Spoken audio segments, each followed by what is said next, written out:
नमस्कार दोस्तों, आइए मेरे यूट्यूब चैनल में आप सभी को स्वागत है। नवरात्रि की ढेर सारी शुभकामनाएं। दूसरे दिन माता के दूसरे स्वरूप माँ ब्रह्मचारिणी की पूजा अर्चना की जाती है। ब्रह्मा का अर्थ है तपस्या और चारिणी का अर्थ है आचरण करने वाली। इस अनुसार ब्रह्मचारिणी का अर्थ हुआ तप का आचरण करने वाली माता ब्रह्मचारिणी ने भगवान शंकर को पति के रूप में प्राप्त करने के लिए घोर तपस्या करी थी। इस तपस्या के कारण माता को तपस्यारिणी ब्रह्मचारिणी नामों से जाना गया। इनका स्वरूप अत्यंत तेजम और भय है। श्वेत वस्त्र पहनने, दाहिने हाथ में जप की माला ली और बाएं हाथ में कमंडल धारण करे हुए इनकी पूजा करने से साधन का मन समाधि है। चक्कर में सिद्धर होता है। अपने पिता 10 प्रजापति उद्धारा किए गए भोलेनाथ के अपमान से क्रोध में आकर योगा अग्नि में भस्म होने के बाद माता सती ने पर्वतराज हिमालय के घर पुत्री के रूप में जन्म लिया। यहाँ उनका नाम पार्वती या शैलपुत्री रखा गया। जब पार्वती बड़ी हुई, ब्रह्मा जी के मानस पुत्र देवर्षि नारद ने उन्हें दर्शन दिए और उन्होंने पार्वती जी को बताया कि यदि वह तपस्या की राह पर चले तो अपने पूर्व जन्म के पति भगवान भोलेनाथ को वह पति के रूप में प्राप्त कर सकती है। नारद मुनि के उपदेशानुसार भोलेनाथ को पति के रूप में प्राप्त करने के लिए पार्वती जी ने घोर तपस्या करी। उन्होंने 1000 सालों तक केवल फल और फूल खाकर तपस्या करी।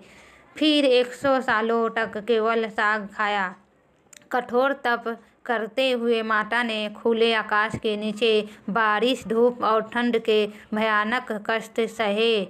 इतनी कठोर तपस्या करने के बाद 3000 सालों तक धरती पर गिरे हुए बेलपत्रों को खाकर भोलेनाथ की पूजा अर्चना करी। फिर कुछ समय बाद उन्होंने वह बेलपत्र खाने भी बंद कर दिया।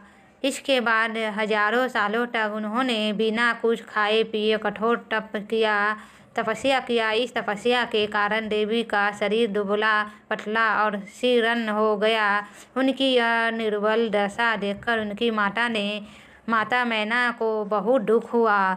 उनकी इस कठोर तपस्या को देख तीनों लोकों में हाहाकार मच गया। सभी देवताओं, ऋषि और पुण्य आत्माएं माता की तपस्या की प्रशंसा करने लगे। अंत में देवी के तप से प्रसन्न होकर ब्रह्मा जी उनके समझ प्रकट हुए और उनसे पूछने लगी, हे देवी, आज तक किसी ने भी इतनी कठोर तपस्या नहीं करी। ऐसी तपस्या केवल आप ही से संभव है। आपकी इस परम पवित्र और अलौकिक तपस्या की चर्चा चारों दिशाओं में हो रही है। आपकी मनोकामना अवश्य पूरी होगी। आपका विवाह भगवान शिव शंकर से ही होगा और वही आपको पति रूप में प्राप्त होंगे। अब आप इस तपस्या को खत्म करें और अपने घर लौट जाएं। आपके पिता आपको लेने आ रहे हैं। इसके बाद माता ने तपस्या खत्म करी और अपने पिता के साथ अपने घर लौट आई और कुछ समय बाद भोलेनाथ ने माता पार्वती को अपनी पति के रूप में स्वीकार किया। लंबे समय तक कठोर तप करने के कारण ब्रह्मा जी ने माता पार्वती को नाम दिया ब्रह्मचारिणी। इस दिन विधि विधान से माँ ब्रह्मचारिणी के पूजा अर्चना करने से सभी मनोकामनाएं पूरी होती है और विशेष फल की प्राप्ति होती है। इनकी पूजा अर्चना से अंतयाग, समय और सदाचार जैसे गुणों की प्राप्ति होती है। माँ ब्रह्मचारिणी की पूजा अर्चना के व्यक्ति को ढेरे प्राप्त होता है और विजय की प्राप्ति होती है। जय माता दी। नमस्कार दोस्तों, मेरे यूट्यूब चैनल में न्यू आए तो सब्सक्राइब कर लीजिए, लाइक कीजिए, शेयर कीजिए। फिर मैं आप सभी से मिलती हूँ। आप लोग जहाँ भी है खुश रहे, मस्त रहे, स्वस्थ रहे। नमस्ते दोस्तों।